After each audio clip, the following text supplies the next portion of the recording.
Bonjour, merci de nous rejoindre en salle de presse pour notre rendez-vous quotidien sur EBS. Je vais commencer comme d'habitude avec les annonces. Tout d'abord, j'attire votre attention sur le travail et les échanges en cours pour trouver un accord rapide et ambitieux sur le plan de relance européen. Dans ce contexte, et comme le prévoit l'article 324 du traité, la présidente de la Commission, Mme von der Leyen, a invité ce matin David Sassoli, le président du Parlement européen, et Angela Merkel, la chancelière allemande, qui assume la présidence tournante du Conseil, ainsi que Charles Michel, le président du Conseil européen, à une réunion le 8 juillet pour faire le point sur les progrès accomplis et préparer les négociations politiques intenses qui se profilent à l'horizon. Parvenir à un accord rapide sur le plan européen de relance constitue la plus haute priorité pour l'Union européenne pour les semaines à venir. Nous avons publié ce matin une déclaration de la présidente von der Leyen à ce sujet qui est disponible en ligne et dans notre Daily News. Then I would like to remind you that the virtual college visit to the German presidency of the Council of Ministers of the EU is taking place today, this afternoon, which will include video conferences with the German government and with the Bundestag. President von der Leyen and Chancellor Merkel will give a joint press conference at 4:30 p.m. this afternoon. And now Marta has some good news for you on the investment plan for Europe, so we will connect to Marta. Good afternoon. I hope you can hear me. Yes. So today the investment plan for Europe reaches an important milestone. The European Fund for Strategic Investments, also known as EFSI, has exceeded its target to mobilize 500 billion euros of investment, and this 6 months ahead of time. The EFSI has now mobilized close to 514 billion euros in investment across the EU. And over the past 5 years, the European Fund for Strategic Investment has allowed the European Investment Bank Group to provide financing to thousands of companies and projects, such as in medical research, innovative technologies, clean energy, and affordable housing. The vast majority of those projects and financing has gone to small and medium-sized enterprises, with around 1.4 million SMEs benefiting from improved access to finance thanks to EFSI. We have also new data showing the impact of EFSI on our economies and on jobs and growth in particular.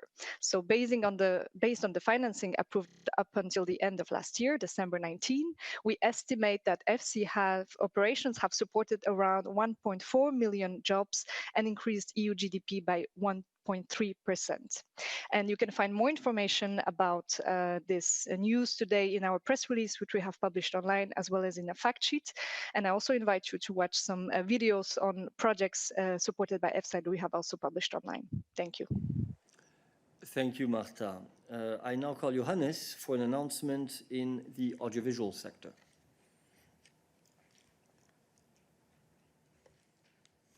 Merci Eric.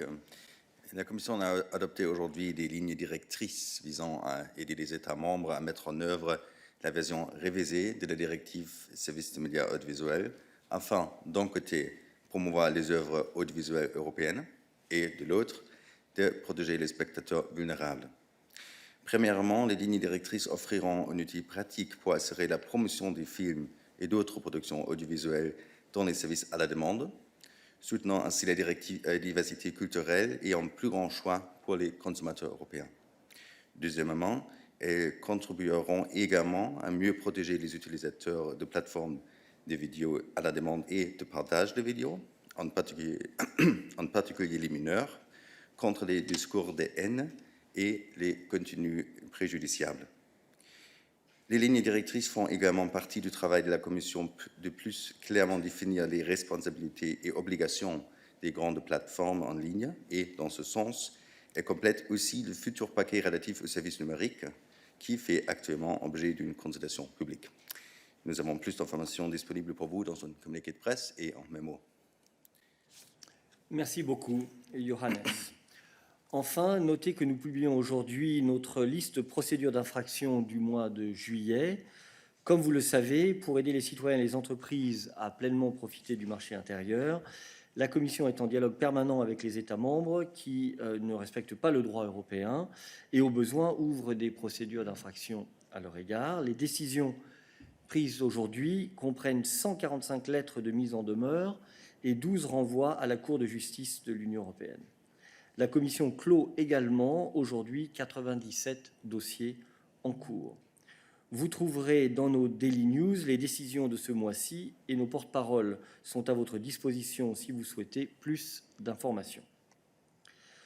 Enfin, notez que juste après ce rendez-vous de midi, nous aurons un briefing technique off the record pour les journalistes accrédités sur les nouveaux programmes prévus sous la fenêtre nord de l'Afrique du Fonds fiduciaire d'urgence pour l'Afrique. Donc, restez connectés. Et avec ceci, nous passons à vos questions. Je pense que le premier à avoir levé la main était Athanasios. Thanks very much. It's a question on the ruling from a Turkish court concerning the future of the Museum of Hagia Sophia. Apparently, the ruling is that the government can turn it into a mosque, and it will be published in the coming 15 days. So how do you comment on that? Can they do it? What is the procedure here? Is the European Union going to say anything, as, let's say, the US did yesterday on the issue? Thanks. Athanasios, as you say yourself, the ruling has not yet been published, and therefore we will want to see the ruling before we comment on this issue. So we will do it at that point in time. Let me now move to Natalia Segura.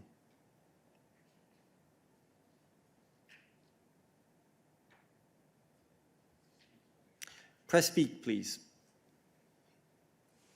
Hello, do you hear me now? Yes, go ahead, Natalia. Okay, good.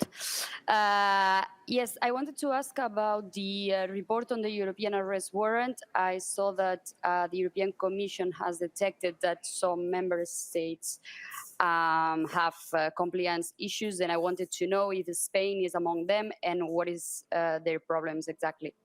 Thanks. Thank you. Good question for Christian.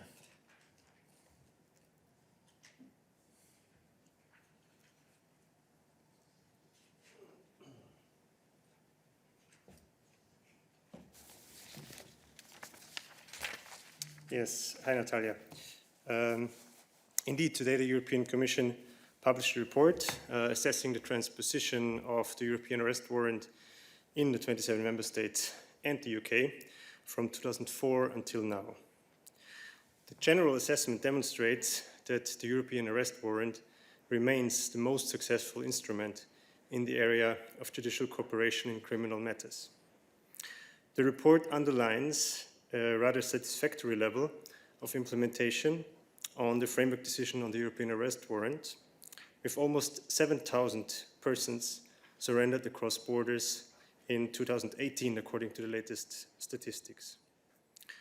However, the assessment of national implementing measures also revealed a number of compliance issues. This concerns in particular additional grounds for refusal, non-observation of time limits. Unless remedied, such deficiencies may limit the effectiveness of the European arrest warrant. So the Commission will continue to assess individual member states' compliance with the framework decision on the European arrest warrant throughout the EU. If necessary, the Commission will not hesitate to take the appropriate measures under Article 258 of the treaty to ensure completeness and conformity. As regards individual member states, both the statistics that we published today and the implementation report indicate some common problems in a series of member states, such as the length of the proceedings in some member states. And today's report will be the basis for the Commission, as I said, to decide on next steps. But as you will see in the report, it does not single out specific member states. Thank you. I would like to ask you to unraise your hand unless you have a question for Christian. You have a follow-up, Natalia? Do you hear me? Yes. Okay, good. Yeah, I have a follow-up. Why the Commission don't want to point out the specific problems of member states? Look, this is an implementation report, and as I said, this will be the basis for looking into possible next steps. There, we discovered, or we constituted implementation issues in a large number of member states. So it is not only about 1 or 2 member states, but we are in dialogue and contact with the member states to address these issues with the appropriate means. Christian. Question pour Christiane.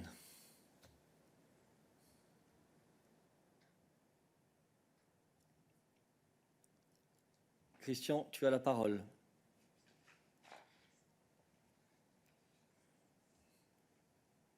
Oui, nous on part au Venezuela. Ah, donc ce n'est pas pour Christian. Alors non, alors attends une seconde. Je pensais que c'était des questions pour Christiane que l'on prenait. Y a-t-il d'autres questions pour lui? Je n'en vois pas. Merci. Alors, Christian, on revient vers toi.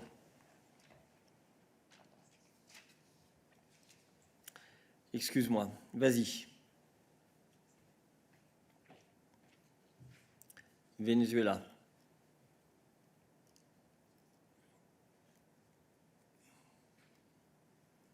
Christian, appuie sur Speak. Ok, c'est bon? Voilà, désolé, mais je pensais qu'il y avait d'autres questions. Non. Je voulais savoir si M. Borrell avait convoqué l'ambassadrice du Venezuela auprès de l'UE.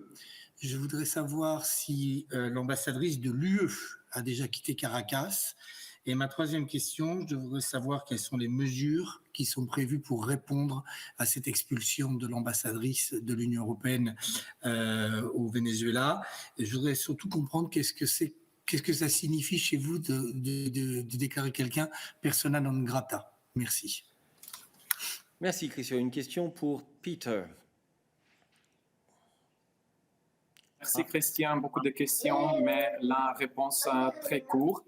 Nous avons déjà dit que l'Union européenne et les pays membres de l'Union européenne vont réagir avec les mesures appropriées sur les annoncements du régime de Maduro, sur l'expulsion de notre chef de la mission. Mais nous allons réagir dans la situation quand nous avons une réponse ou une décision formelle sur l'expulsion.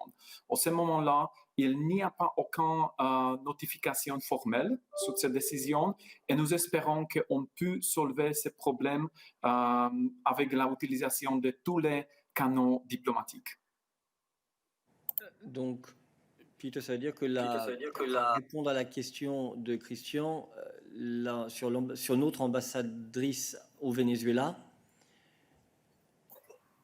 elle n'est pas encore partie. Non, parce que nous allons prendre toutes les actions nécessaires quand nous allons recevoir la notification formelle, officielle, et ce n'est pas le cas à ce moment-là. Donc, nous n'avons pas reçu aucune notification formelle. Toujours. Merci, Peter. Alors, puisque nous avons ouvert le chapitre relations extérieures, y a-t-il d'autres questions relations extérieures pour nous aujourd'hui? Alors, je vois Mira. Hi, do you hear me? Yes, we do. Go ahead, Mira. we do. Go ahead. Perfect. It's on Venezuela. As well. What is the reaction of the EU on the parliamentary elections announced by Nicolás Maduro?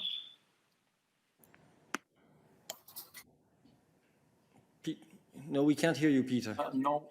Sorry, go ahead. Yeah, now we do.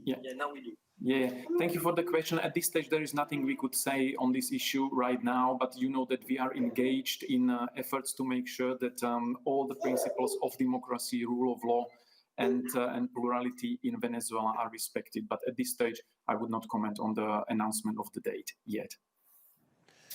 Okay, thank you. Then I have Mas.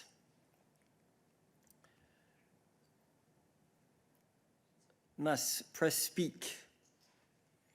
J'espère que nous allons y parvenir cette fois-ci.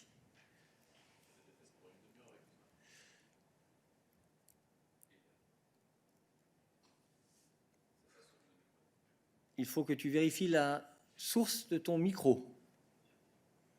Bien t'assurer que tu as bien connecté le bon micro. Il semble que ça ne marche pas, malgré les tests de ce matin. Ok, pendant que tu essaies de résoudre le problème, nous allons passer à Thomas. Thomas Millierine. Thomas. Yes, I was waiting for you to open. I was reading the press release that you published together with the Midday about the new assistance package to support vulnerable groups and address COVID-19 in North Africa.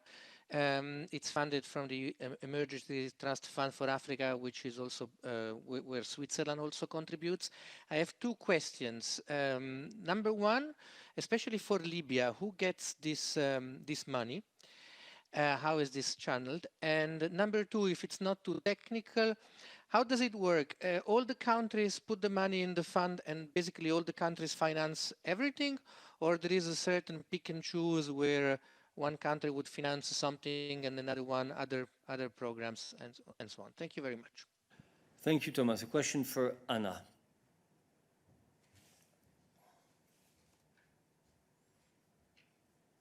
Hi, Thomas. Thanks so much for the question. So as to the implementing partners, particularly in Libya, the Commission tends to, well, our main implementing partners are, of course, the IOM and UNHCR. I will refer you for more specifics to the technical briefing that we'll be having, and I hope that you can stay on for it at 1 o'clock. And in terms of how the Emergency Trust Fund actually works, normally it's the Commission that proposes to the member states in the trust fund the projects, and normally these are approved by consensus. So that's how it works. It's not that that the member states can pick and choose. Normally, it's the Commission that proposes actions for the member states, and the member states approve them by consensus. And again, for maybe more specific details, we'll have our experts in a few moments. Indeed. Let's come back to those questions, Thomas, afterwards.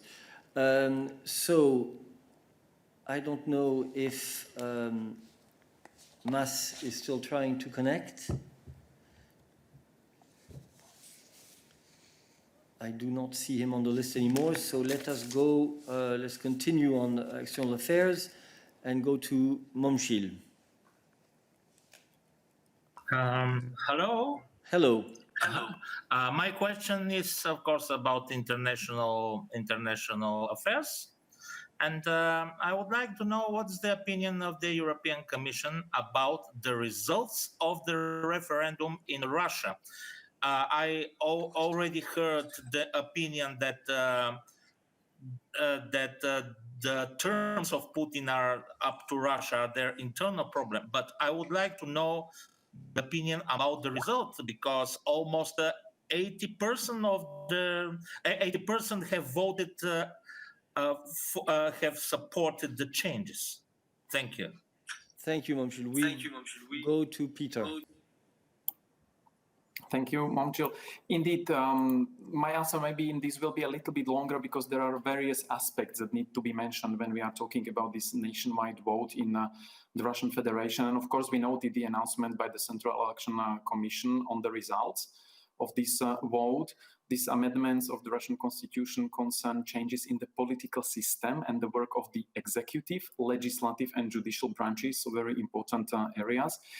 We regret that in the run-up to the nationwide vote, the campaigning both for and against was not allowed, therefore denying voters to access to balance information and to have a proper discussion about such wide-ranging important changes. We are aware of reports and allegations of irregularities during the vote, including voter coercion, double voting, violation of secrecy of the vote, and allegations of police violence against a journalist who was present to observe. So we expect these reports to be duly investigated because these are serious allegations. And what we have said already last week in reply to your question, one of the amendments concerns the Article 79 of the Russian Constitution, and that provides for primacy of the Russian Constitution over international treaties. Now, the Venice Commission of the Council of Europe, of which Russia is a member, has considered this addition incompatible with Russia's international obligations and recommended that this addition is removed or the wording is amended in line with Russia's obligations. So we expect Russia, regardless of any amendments to this constitution, to live up to its international obligations, including its obligations to execute the European Court of Human Rights judgments. And maybe one last aspect. You know that the vote has taken place also not only in Russia, but also on the Ukrainian territory. On one hand, the one which was illegally annexed, meaning Crimean Peninsula, and also on Ukrainian territories which are currently not under the control of the Ukrainian legitimate government. We don't recognize the vote in these territories because they belong to Ukraine. That's our long-standing position. We are committed to the territorial integrity and sovereignty of Ukraine, so we don't recognize the vote in Crimea and in the eastern parts of Ukraine. It was not even supposed to be organized there. And on this issue, you mentioned the term of office of the president. Indeed, it's up to the countries to arrange for their leaders to be in the office for different periods of time. But what is important is that there must be checks and balances in the system, and that the elections and framework for the elections of these leaders are free, fair, and democratic, and without any restrictions on the opposition or without any restrictions on the fair political competition. Thank you, Peter, for this detailed answer. Let me now move to Mose on External Affairs. Yes, thank you, Eric. I would also like to take the opportunity to ask Peter about the recent conference on Syria, which took place on Tuesday, a small follow-up. I read a quite long statement by the co-chairs by United Nations and EU on all the political, financial, and humanitarian aspects of the issues which were discussed at the conference. So first, it was not clear to me whether two main stakeholders, Russia and Iran, attended or participated in the conference as a first question. I also saw a long list of those countries who contributed or made pledges for supporting Syria, and mostly it seems to be EU and EU member states. I wonder if any pledges were received from the Gulf states and Saudi Arabia. And last but not the least, on the political track, there is talk, of course, about this Syrian-led and United Nations facilitated political process towards a more inclusive and democratic government in Syria.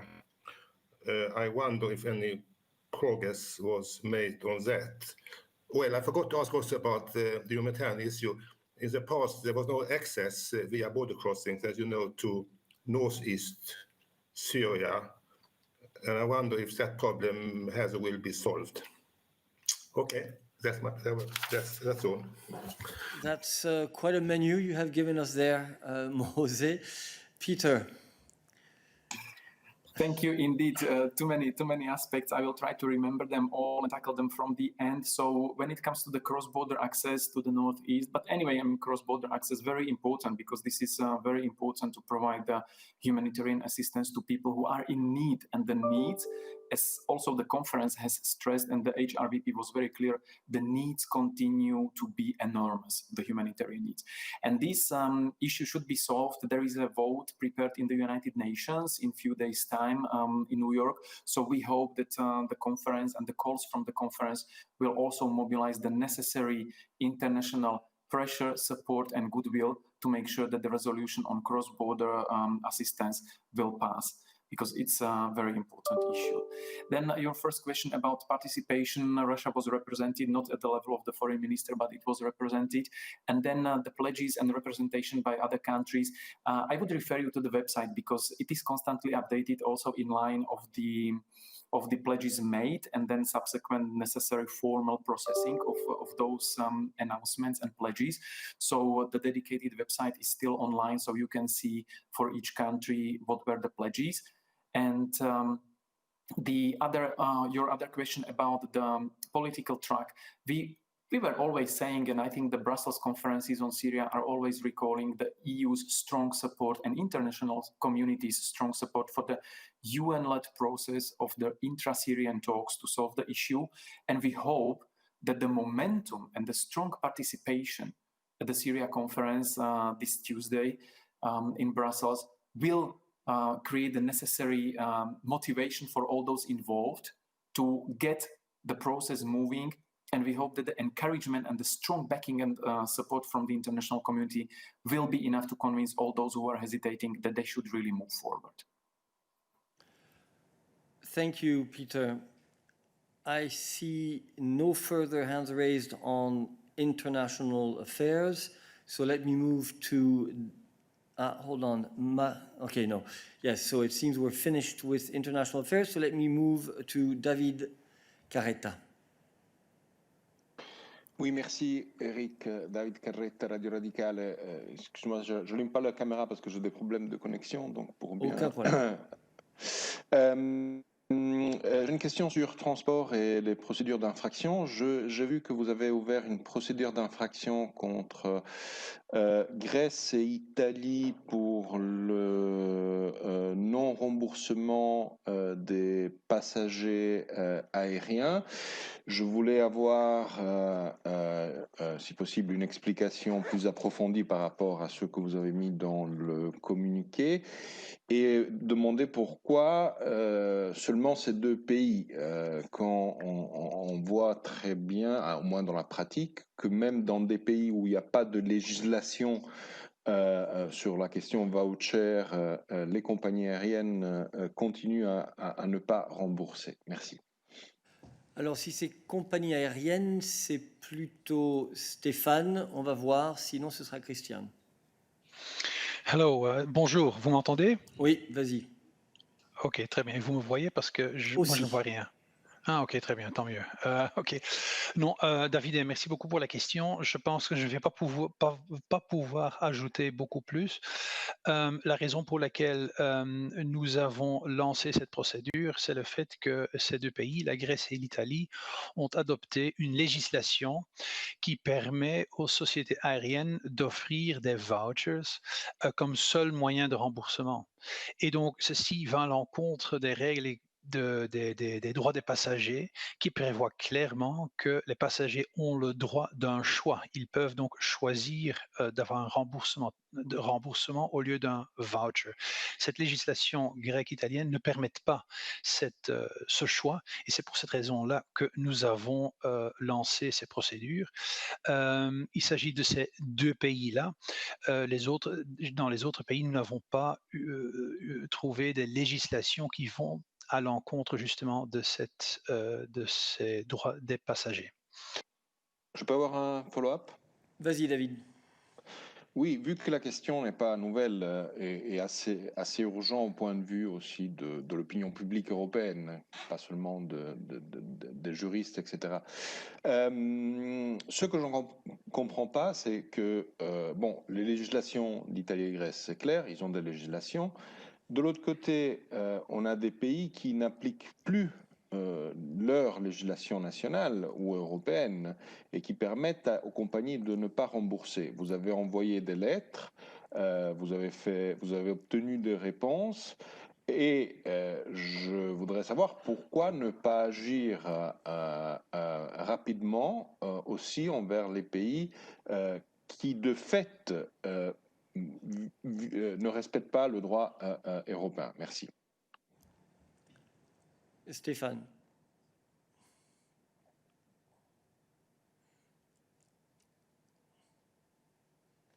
Stéphane, est-ce que tu peux te reconnecter? Voilà, excuse-moi. Oui. Vous m'entendez là maintenant? Absolument. Ok, très bien. Oui, nous ne sommes pas dans le business de comparer les États les uns avec les autres. Ce que nous avons fait pour décider si oui ou non il faut lancer cette procédure, c'est de vérifier les législations qui sont en vigueur. C'est ce que nous avons fait. C'est une analyse importante qu'on a fait, mais je ne peux pas dire plus là-dessus. Chaque État est différent. Dans le cas de ces deux États, la Grèce et l'Italie, on a vu qu'il y avait des problèmes au niveau de la législation et c'est pourquoi nous avons lancé ces procédures. Merci Stéphane. Je crois que nous ne pourrons pas aller plus loin sur ce sujet aujourd'hui, David. Je passe donc la parole à Tommaso.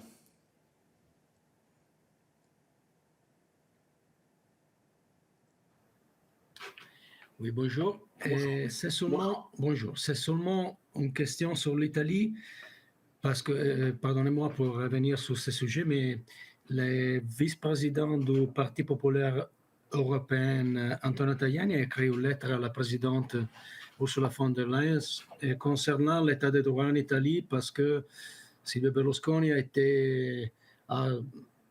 eu un jugement de condamnation dans le passé qui apparemment peut être considéré comme hétérodirect et comme non, je ne connais pas les mots français exactement. In English? In English? Faulty condemnation. I mean, it's due to reasons which are not, which were not that right. Je voudrais seulement savoir si vous avez reçu cette lettre et si vous avez quelques commentaires à faire à ce sujet. Merci. Oui, merci Tommaso. Tu as posé en fait cette question par écrit et nous sommes en train de vérifier si nous avons reçu la lettre et s'il y a eu une réponse ou s'il y aura une réponse. Mais pour l'instant, je n'ai pas plus d'informations à te fournir sur ce sujet. On reviendra vers toi bilatéralement une fois que nous aurons obtenu l'information de la part des archives du cabinet de la présidente. Voilà, je passe maintenant à Maria. Bonjour, vous m'entendez? Absolument. Absolument. Merci beaucoup. Maria Audrescu pour La Libre. J'avais une question sur la migration et notamment la situation de l'Ocean Viking. Si j'ai bien compris, il y a eu un nouveau sauvetage qui a été effectué donc hier en Méditerranée et il y a aujourd'hui près de 180 personnes à bord. Ils sont toujours en attente d'un port sûr européen. Donc, je voulais savoir si la Commission était en train de chercher une solution à ce sujet et où est-ce que vous en êtes sur ça. Merci. Merci. C'est une question pour Adalbert.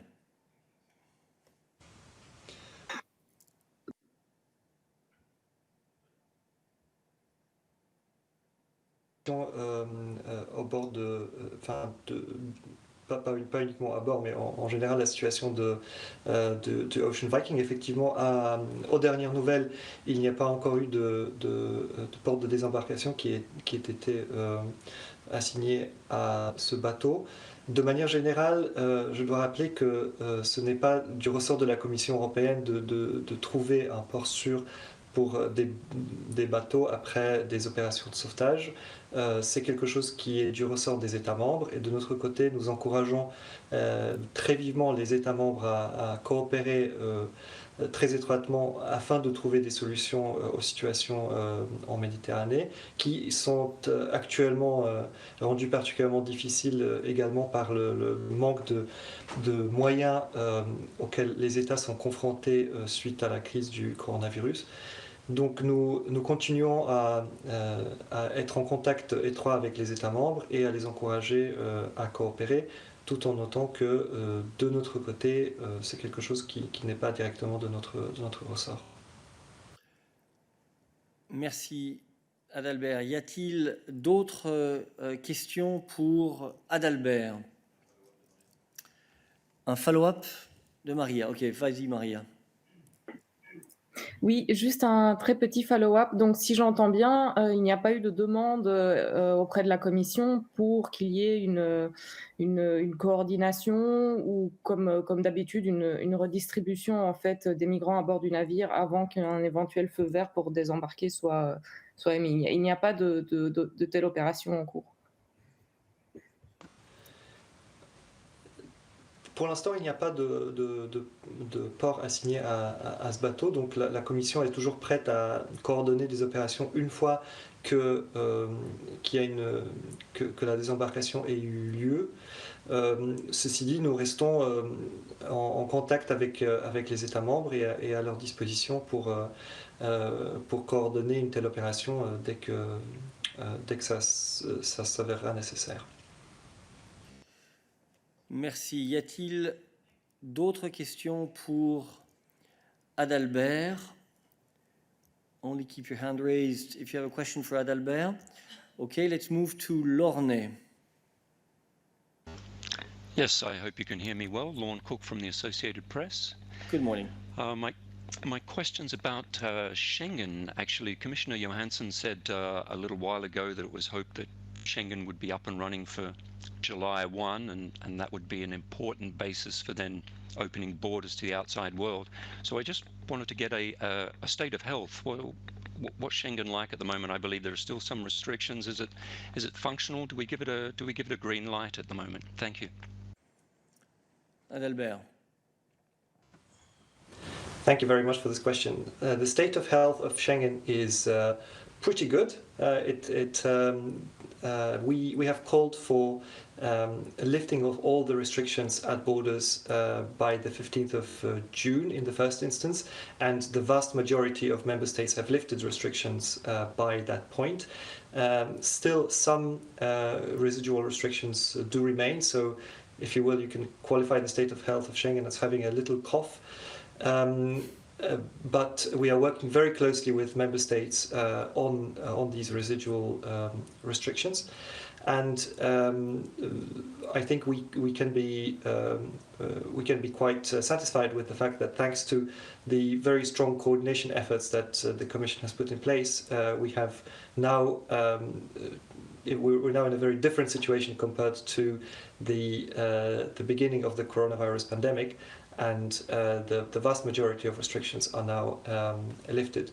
For very specific information as to where restrictions are still in place, I would invite you to have a look at our website, Reopen EU, which has all the up-to-date information that we get.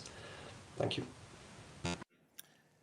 Thank you, Adalbert. I didn't know you were a doctor now, but indeed the European Commission stands at the side of the patients and tries to help them. In this case, Schengen, it was indeed a lot of work, but I think we've made excellent progress. Tommaso, do you have a question as well for Adalbert?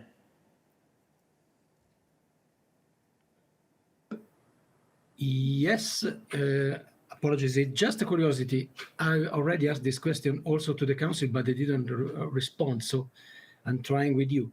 It's just to understand the reason why Taiwan was not in the list of the third countries with which the travel restrictions were lifted on 1st July, because I know the EU follows the one China policy, but Taiwan had just 7 deaths since the beginning of the pandemic, which is quite remarkable, I think. Thank you. Okay, question for Adalbert, I believe. Indeed. I can address at least the aspect of this question that concerns specifically the travel restriction not getting into kind of the foreign affairs angles of that.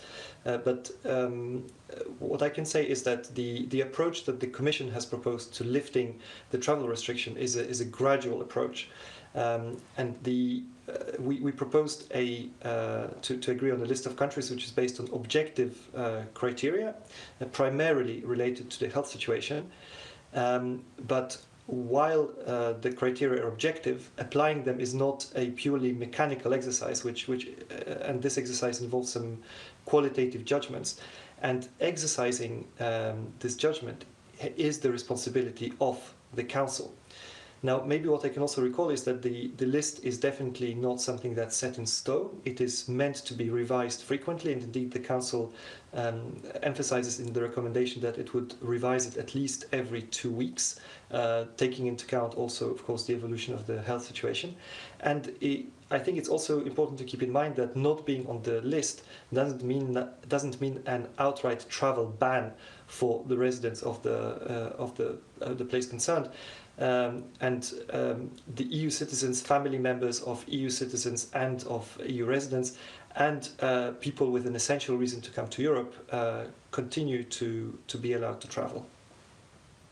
Okay, thank you, Adalbert. Two things. I think that on the reasons why countries were put or were not put on the list, I would really urge you to discuss this with the Council, since it was their decision, its decision rather, sorry, as Adalbert has just pointed out.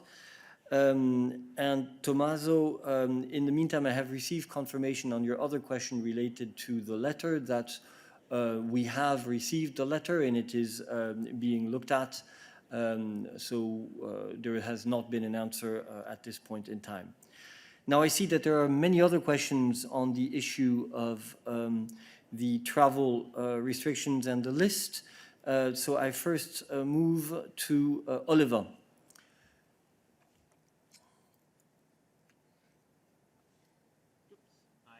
Good morning. Can you hear me? Can you, yeah, hold on 1 second, Oliver. Can you put the sound up, please? Hello? Go ahead. Yeah. Do you hear me now? Yes, better. Super. The Hungarian Prime Minister Orban said today that he doesn't feel bound by this EU travel list, and he's only going to allow entrance to Hungary for people coming from Serbia. Do you have a comment on that? And then later on, I have a question about the whole Remdesivir saga, but I'll keep that for later. Okay.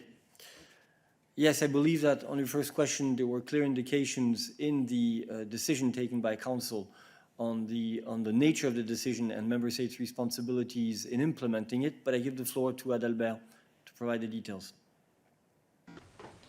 Thank you very much. And indeed, in recital 12 of the Council recommendation, the Council emphasizes that while a Member State should not unilaterally decide to lift the restriction on non-essential travel for a particular third country before the lifting has been decided in a coordinated manner by other Member States, but Member States may, in full transparency, lift only progressively the travel restrictions towards the countries on the list. So that is something that's explicitly foreseen by the recommendation. Member States may indeed open only progressively towards the countries on the list, and the logic of this is something that the Commission has also emphasized quite a lot, which is that the integrity of the Schengen area could be put into question if a member state decided to be less strict in the application of the travel restriction than the rest of the EU. However, if a country decides to be more strict, there is no specific impact on the Schengen area. So I think it's not a question of not complying with the recommendation, but it's a question of applying it applying the criteria in more strict way. Thank you. I see that David had a follow-up on Taiwan. Assuming that is something which we can answer. But David, go ahead. Oui, je ne sais pas si vous pouvez répondre, mais vu que quand la question est plus difficile, tu nous dis qu'on doit parler au Conseil, mais quand la question est plus facile, vous répondez, alors je vais essayer. Sur Taïwan, Adalbert a dit clairement qu'il y a des raisons, enfin, il n'a pas dit clairement, il a laissé sous-entendre qu'il y a des raisons de politique étrangère qui peuvent être liées à la décision de ne pas inclure Taïwan dans la liste. Alors, je voulais savoir quelles sont ces raisons de politique étrangère. David, Premièrement, ça n'est pas que nous répondons aux questions faciles et que nous laissons les questions difficiles au Conseil, c'est qu'il y a des questions factuelles sur lesquelles nous sommes en mesure de répondre parce qu'elles sont écrites noir sur blanc dans une décision. Et le service que nous essayons de vous fournir, c'est de répondre sur base des éléments qui sont à notre disposition. Quand nous n'avons pas l'information ou quand c'est clairement de la responsabilité du Conseil, nous t'envoyons vers les collègues du Conseil. Ça me paraît être la chose la plus normale du monde et n'implique absolument pas que nous ne répondons pas aux questions difficiles. Nous faisons ça ici tous les jours, chaque fois que c'est nécessaire.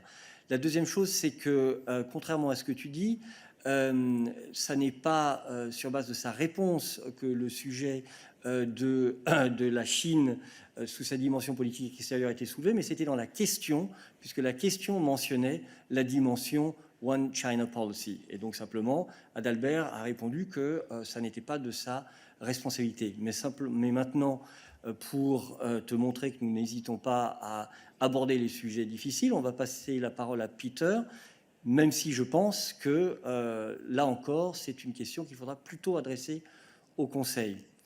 Peter, is there anything that you have to say on this? Non, tu as dit tout.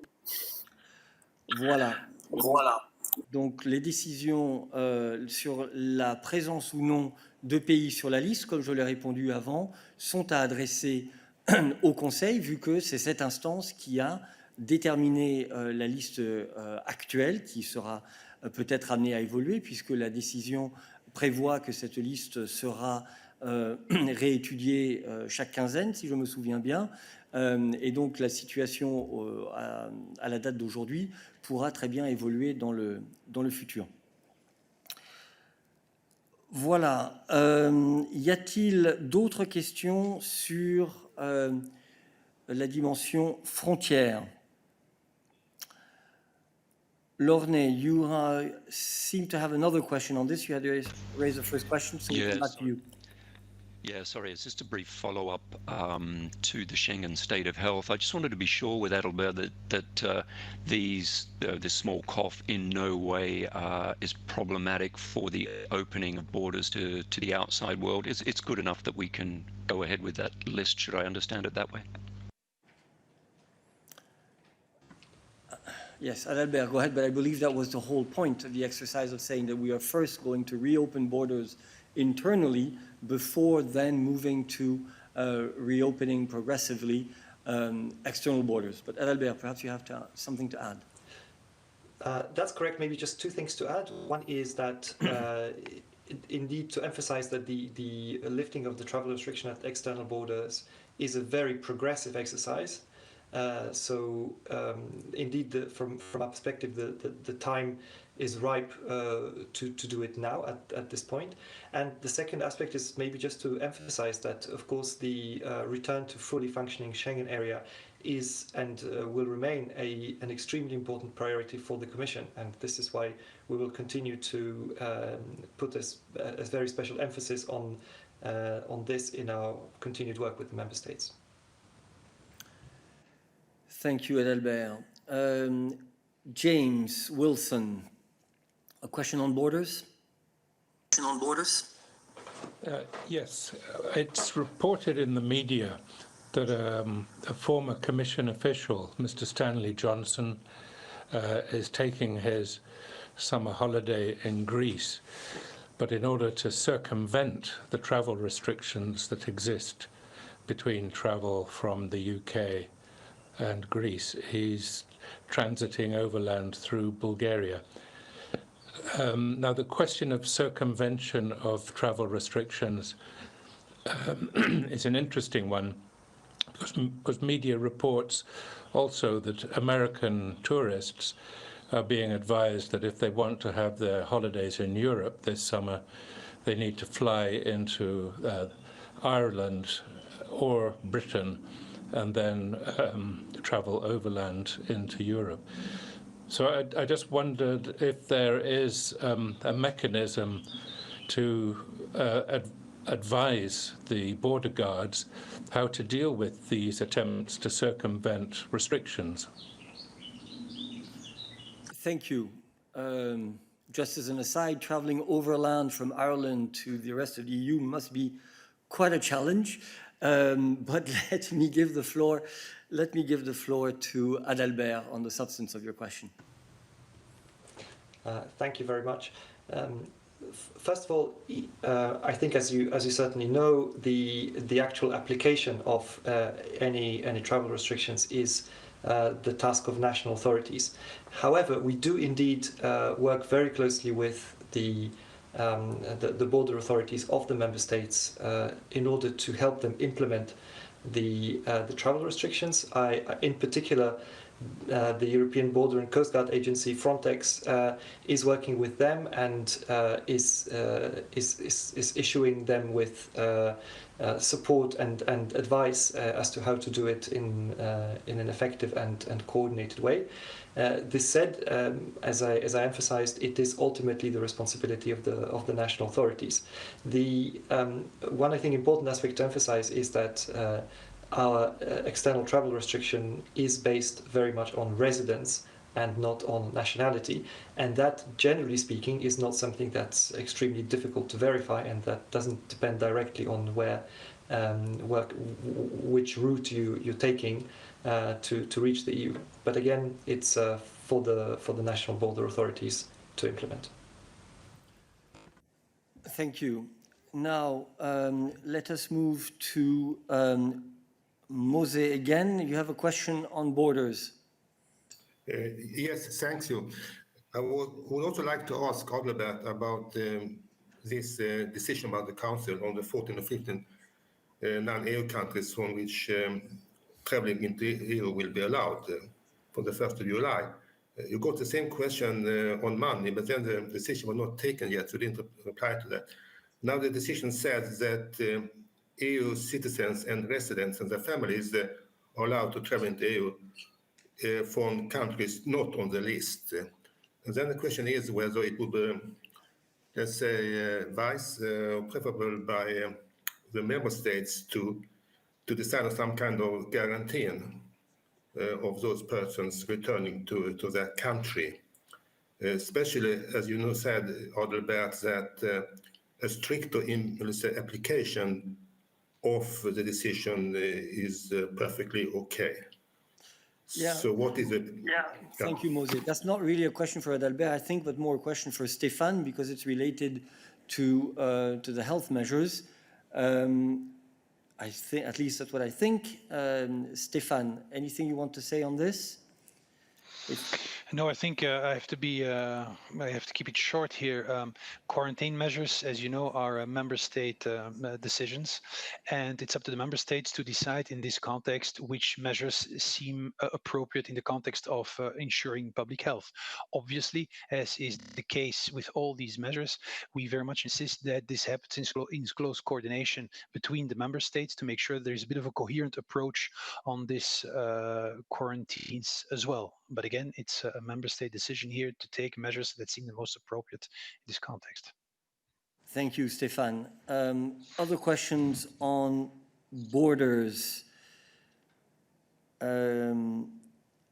Tommaso. Hi, thank you for the floor. I have a question on the Western Balkans, because if I'm not wrong, the European Commission recommended to reopen the borders to the 6 Western Balkan countries which are not part of the European Union. But in the end, the Council decided to open the border just to 2 out of these 6 countries. So how do you explain this difference of judgment? Does it has to do only to the epidemiological situation, or do you think there are other explanations? And do you regret this choice? Thank you. Tommaso, again, I have said now a certain number of times, and I'm going to start being much clearer on this. Please address questions on why countries are on the list or not on the list to the Council. It is really for the Council to explain the way it has applied the criteria on which the Commission worked and that it provided to the Council. But the ultimate decision was for the Council. Thank you. Now, I see no further questions on borders, but James from CNN, you have a question on another issue. Yeah, it's a rough border question, actually. Just referring to Commissioner Johansson's tweet this morning on love is essential and urging member states to widen the definition of partnership. I just want to check how that would work and how you see the widening of the definition work. Would that be part of the revisions, the 2-week revisions on external borders? Yeah, just how that would work. Okay, let's go to Adalbert. I'm not sure I fully grasp the ins and outs of the question, but I'm sure you do. Hello, James. Yes, indeed. So the background to this is that the Council recommendation follows the Commission's proposals in terms of the people who would be exempted from the travel restriction, even if they are resident in countries that are not on the list in the annex. And indeed, family members are mentioned. Family members of EU citizens and of residents of the EU are mentioned as people who should be exempted from this travel restriction.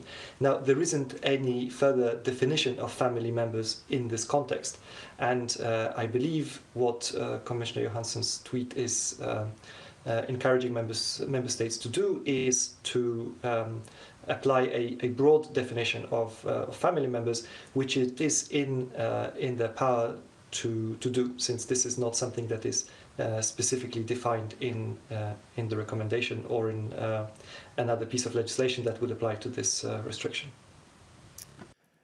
Thank you, Adalbert. Are there other questions for us today? Yes, Sébastien.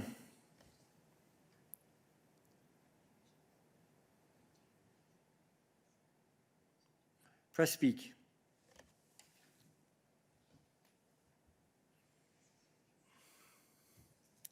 You seem to have issues with... okay. Start again, please. Okay. Hi. For German television ARD, I hope I haven't missed it yesterday, but is there a reaction on the fact that the US government intends to stockpile doses of the remdesivir medication, and what is the European Union doing to safeguard stocks for, well, the member states in the European Union? Thank you. Yes, thank you. And Oliver, apologies, I know you had said you had a question on the same issue, so we will try to provide you with an answer on that, and that is for Stéphane. And Oliver, if you have a follow-up on that, we'll come back to you. Yes. Thank you very much. Yes, indeed, we have reacted yesterday to the statements by the US authorities. First, I would like to stress that the protection of health obviously is a key priority for the Commission. This is one of the reasons why we're also speeding up the process to grant market authorization to remdesivir so that it would be available to citizens. We hope to have this market authorization by the end of this week. I'd like to stress also in this context that Commissioner Kyriakides has had multiple discussions with different pharmaceutical companies, including with Gilead, to discuss, for instance, production capacities. Now, at our level, the Commission is currently negotiating with Gilead the possibility to reserve doses, sufficient quantities of doses for the member states. I will not be able to say a lot about these negotiations, which are obviously confidential. That in our view, we all have to work together, obviously, to fight this virus. Stéphane, hold on one second. Hold on, because we have the alarm sounding off, not because of what you're saying, but simply because it's the first Thursday of the month.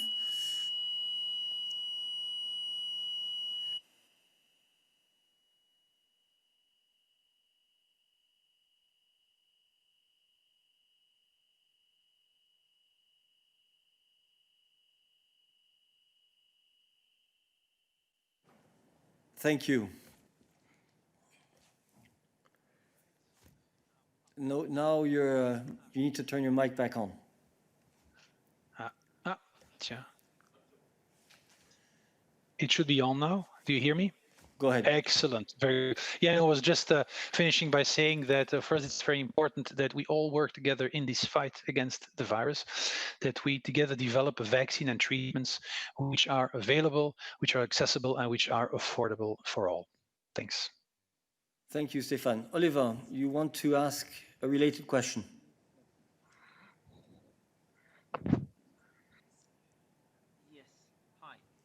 Hold on 1 second. I don't know why, but from your side, the sound is very low, so we're going to bring it up. Go ahead.